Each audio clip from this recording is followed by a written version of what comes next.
شروع اللہ کے نام سے جو نہایت مہربان اور رحم فرمانے والا ہے۔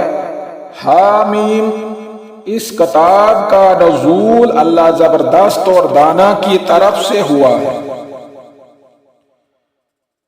ہم نے زمین اور آسمانوں کو اور ان کے درمیان ساری چیزوں کو برحق اور ایک مدت خاص کے تعین کے ساتھ پیدا کیا ہے، مگر یہ کافر لوگ اس حقیقت سے منہ موڑے ہوئے ہیں جس سے ان کو خبردار کیا ہے۔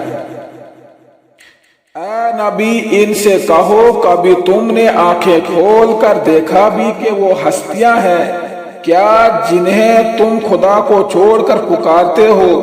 ذرا دکھاؤ تو صحیح کہ زمین میں انہوں نے کیا پیدا کیا ہے، یا آسمانوں کی تخلیق و تدبیر میں ان کا کوئی حصہ ہے؟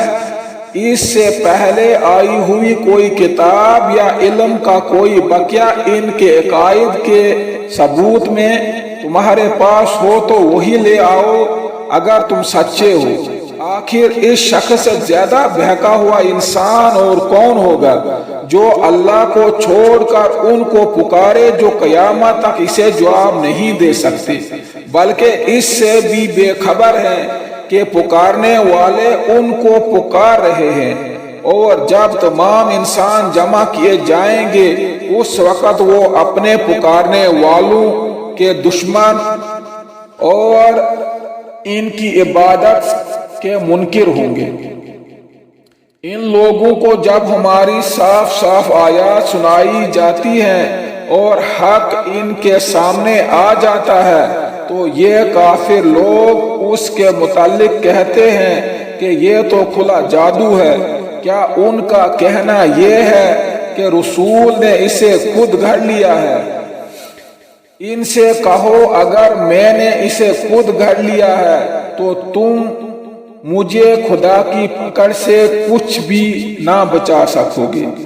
جو باتیں تم بناتے ہو اللہ ان کو خوب جانتا ہے، میرے اور تمہارے درمیان وہی گواہی دینے کے لیے کافی ہے، اور وہ بڑا درگزر کرنے والا اور رحیم ہے۔ ان سے کہو، میں کوئی نرالا رسول تو نہیں ہوں، میں نہیں جانتا کہ کل تمہارے ساتھ کیا ہونا ہے اور میرے ساتھ کیا۔ میں تو صرف اس وحی کی پیروی کرتا ہوں جو میرے پاس بھیجی جاتی ہے، اور میں ایک صاف صاف خبردار کرنے والے کے سوا اور کچھ نہیں ہوں۔ اے نبی، ان سے کہو، کبھی تم نے سوچا بھی کہ اگر یہ کلام اللہ ہی کی طرف سے ہوا اور تم نے اس کا انکار کر دیا تو تمہارا کیا انجام ہوگا؟ اور اس جیسا ایک کلام پر تو بنی اسرائیل کا ایک گواہ شہادت بھی دے چکا ہے، وہ ایمان لے آیا اور تم اپنے گھمنڈ میں پڑے رہے۔ ایسے ظالموں کو اللہ ہدایت نہیں دیا کرتا۔ صدق اللہ المولانا العظیم وصدق رسولہ من الشاہدین والشاکرین والحمد للہ رب العالمین۔